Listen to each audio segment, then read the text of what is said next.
మహాశక్తి ప్రసన్న. ఓం కద్రువ మహాశక్తి ప్రసన్న. ఓం కద్రువ మహాశక్తి ప్రసన్న. ఓం కద్రువ మహాశక్తి ప్రసన్న. ఓం కద్రువ మహాశక్తి ప్రసన్న. ఓం పోతురాజ మహాశక్తి ప్రసన్న. ఓం పోతురాజ మహాశక్తి ప్రసన్న.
నందిని పోతురాజు రక్షణలో ఉంది.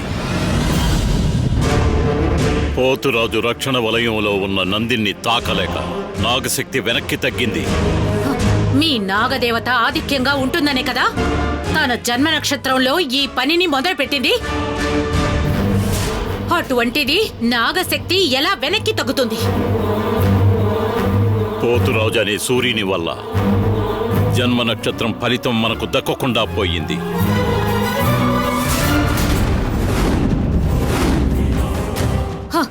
పోతురాజుకి ఎన్ని శక్తులు ఉన్నా జయించేది మనమే అగి ఉండాలి. ఆ నందిని ఇక్కడికి రప్పించి పొడిచి చంపాలి. అందుకు ఇప్పుడు ఏం చేయబోతున్నావు? అందుకు ఒకే ఒక్క మార్గం ఉంది.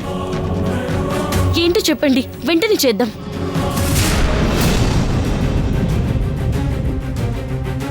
పోతురాజు పూజకి భయము భక్తే ముఖ్యం. కానీ ఆశలు కోరికలు శత్రువులు.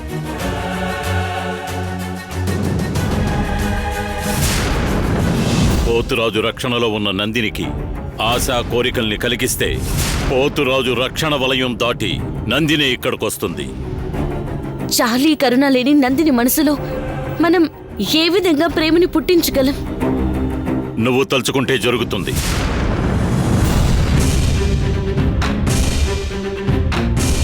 పొట్టలో బందీగా ఉన్న నందినికి నువ్విచ్చిన ఒక్క బొట్టు రక్తమే కదా బయటికి తీసుకొచ్చింది.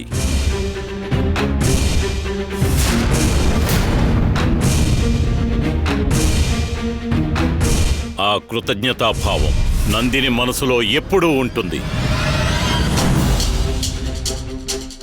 నువ్వు రక్తం చిందించటం మొదలు పెడితే అది తెలిసి నందిని అసలు తట్టుకోలేదు. నీ రక్తం భూమి మీద పడితే నందినికి ఏ అవరోధం ఉన్నా దాన్ని దాటి మరీ వస్తుంది. నందిని సమస్యని మొదలుపెట్టింది నా రక్తమే. ఇప్పుడు నా రక్తం వల్లే ఈ సమస్య ముగుస్తుంది అనుకుంటే ప్రస్తుతం నా ఒంట్లో ప్రవహించే మొత్తం రక్తాన్ని ఇవ్వడానికి నేను సిద్ధంగా ఉన్నాను. నేనేం చేయాలో చెప్పండి.